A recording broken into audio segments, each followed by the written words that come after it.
सम्मानित मंच एवं उपस्थित सभी विद्वान साथियों, आज मैं आप सभी के समक्ष एक अत्यंत महत्वपूर्ण एवं प्रासंगिक विषय पर अपने विचार प्रस्तुत करने के लिए उपस्थित हुआ हूं, जिसका शीर्षक है राष्ट्रीय शिक्षा नीति 2020 के विविध आयाम एवं ऑनलाइन शिक्षा और डिजिटल संसाधनों का प्रभावी उपयोग। ये विषय न केवल भारतीय युवाओं के शैक्षणिक भविष्य को प्रभावित करता है, बल्कि समाज और राष्ट्र की प्रगति के लिए भी अत्यंत महत्वपूर्ण है।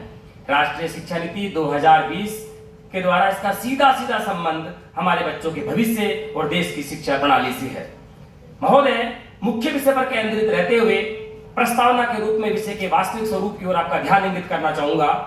भारत आज दुनिया की दूसरी सबसे बड़ी आबादी वाला देश है, जो एक विशाल और विविधतापूर्ण अर्थव्यवस्था के रूप में उभर रहा है। यहाँ की अधिकांश जनसंख्या युवा है, जिनके पास संभावनाओं का अथाह भंडार है। लेकिन इस जनसंख्या का सही दिशा में उपयोग तभी संभव है जब इन्हें गुणवत्तापूर्ण शिक्षा और रोजगारोन्मुखी प्रशिक्षण प्रदान किया जाए। राष्ट्रीय शिक्षा नीति ने इस विषय पर विचार किया और सोचा, आज की शिक्षा केवल पुस्तकों, पाठ्यक्रमों और परीक्षा प्रणाली तक सीमित नहीं होनी चाहिए। तो कैसी होनी चाहिए? आज की शिक्षा ऐसी होनी चाहिए जो बच्चों की सोच को विस्तार दे, जिज्ञासाओं को प्रोत्साहित करे और ऑनलाइन शिक्षा एवं डिजिटल संसाधनों के प्रभावी उपयोग से संबंधित रचनात्मक क्षमताओं को उजागर करे, बढ़ावा दे। शिक्षा, education is the most powerful weapon which you can use to change the world. वह शक्तिशाली हथियार है जिसे हम दुनिया बदलने के लिए काम ले सकते हैं। और शिक्षा किसी भी व्यक्ति के जीवन का मूल आधार होती है मान्यवर, जो हमें ज्ञान, समझ और नैतिक मूल्यों से समृद्ध बनाती है। नई शिक्षा नीति का मुख्य उद्देश्य शिक्षा हमारी गुणवत्तापूर्ण हो, तकनीकी विकास से समर्थित हो, वैश्विक प्रतिस्पर्धा से युक्त हो और डिजिटल क्रांति से युक्त हो। इन सब चीजों को लेकर के ही 34 वर्षों के बाद में 29 जुलाई 2020 को इस नई शिक्षा नीति का आगाज हुआ। हम बात करते हैं विविध आयाम के इन 5 बिंदुओं की। सबसे पहले प्रारंभिक एवं बुनियादी शिक्षा, जिसमें नई संरचना की बात करी गई है।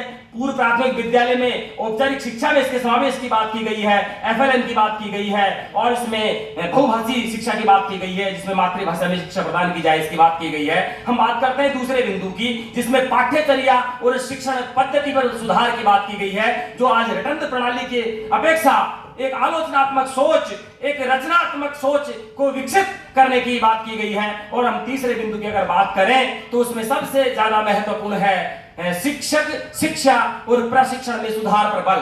आज बहुत बड़ी संख्या में इसके सुधार की आवश्यकता है, निश्चित रूप से जब हमारी ये नीति प्रभावी होगी। अगर बात करें अगले पॉइंट की, तो समानता और समावेशन की आवश्यकता है। और थोड़ा और आगे बढ़े तो हम बात करते हैं इसमें ऑनलाइन शिक्षा का अर्थ क्या है। ऑनलाइन शिक्षा एक ऐसी शिक्षा प्रणाली है जो निश्चित रूप से एक कंप्यूटर और इंटरनेट तकनीक के माध्यम से, डिजिटल तकनीक के माध्यम से लोगों से जुड़ती है और शिक्षा को प्रभावी बनाती है। हम सीधे निष्कर्ष पर पहुंचते हैं कि शिक्षा का मुख्य उद्देश्य केवल ज्ञान देना नहीं, बल्कि सोचने, समझने, सृजन करने और समाज में योगदान देने की क्षमता को विकसित करवाना है। महोदय, नई शिक्षा नीति 2020 केवल एक नीति नहीं है, यह नए भारत निर्माण की एक आधारशिला है। कुछ हो या न हो, ये जरूर होना चाहिए।